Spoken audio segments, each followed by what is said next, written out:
8 दिसंबर शाम तक गुजरात चुनाव के नतीजे लगभग तय थे। रिकॉर्ड ब्रेकिंग नतीजों के साथ बीजेपी 182 में से 156 सीटें जीत रही थी। चुनाव प्रचार के दौरान जो आम आदमी पार्टी गुजरात में सरकार बनाने का दावा कर रही थी, वो महज 5 सीटों में सिमट के रह गई।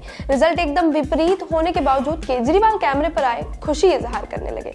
कहा, आपकी आम आदमी पार्टी आज राष्ट्रीय पार्टी बन चुकी है। गुजरात के लोगों ने हमें राष्ट्रीय पार्टी बना दिया है। देश में चंद पार्टियों को राष्ट्रीय पार्टी का दर्जा मिला है। आम आदमी पार्टी ने यह सिर्फ 10 साल में हासिल किया है।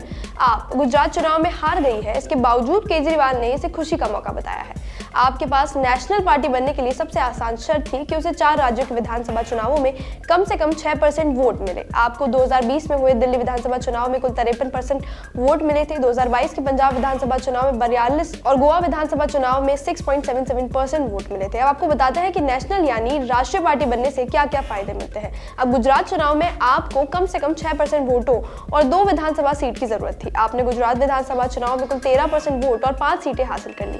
इसके साथ ही आपके लिए राष्ट्रीय पार्टी बनने का रास्ता साफ हो गया। राष्ट्रीय पार्टी अपना सिंबल या चुनाव चिन्ह देश भर में सुरक्षित कर सकती है, यानी अब देश में झाड़ू चुनाव सिर्फ आम आदमी पार्टी के उम्मीदवार को ही मिलेगा। राष्ट्रीय पार्टियां चुनाव प्रचार में अधिकतम 40 स्टार प्रचारक रख सकती है। साथ ही इनके यात्रा खर्च को उम्मीदवार के चुनाव खर्च में नहीं रखा जाता है। राजधानी दिल्ली में राष्ट्रीय पार्टियों को सब्सिडी दर पर पार्टी अध्यक्ष और पार्टी कार्यालय के लिए एक सरकारी बंगला किराए पर मिलता है। आम चुनावों के दौरान राष्ट्रीय पार्टियों को आकाशवाणी पर प्रसारण के लिए ब्रॉडकास्ट और टेलीकास्ट बैंड्स मिलते हैं, यानी राष्ट्रीय पार्टियों को सरकारी चैनलों पर दिखाए जाने का समय तय होता है। राष्ट्रीय पार्टियों को नामांकन दाखिल करने के लिए केवल 1 प्रस्तावक की जरूरत होती है। अन्य पार्टियों को 2 प्रस्तावक चाहिए। अनरिकॉग्नाइज्ड पार्टियां और निर्दलीयों को 5 प्रस्तावकों की जरूरत होती है। राष्ट्रीय पार्टियों को मतदाता सूची के 2 सेट मुफ्त में दिए जाते हैं। साथ ही इनके उम्मीदवारों को आम चुनावों के दौरान एक प्रति मुफ्त मिलती है।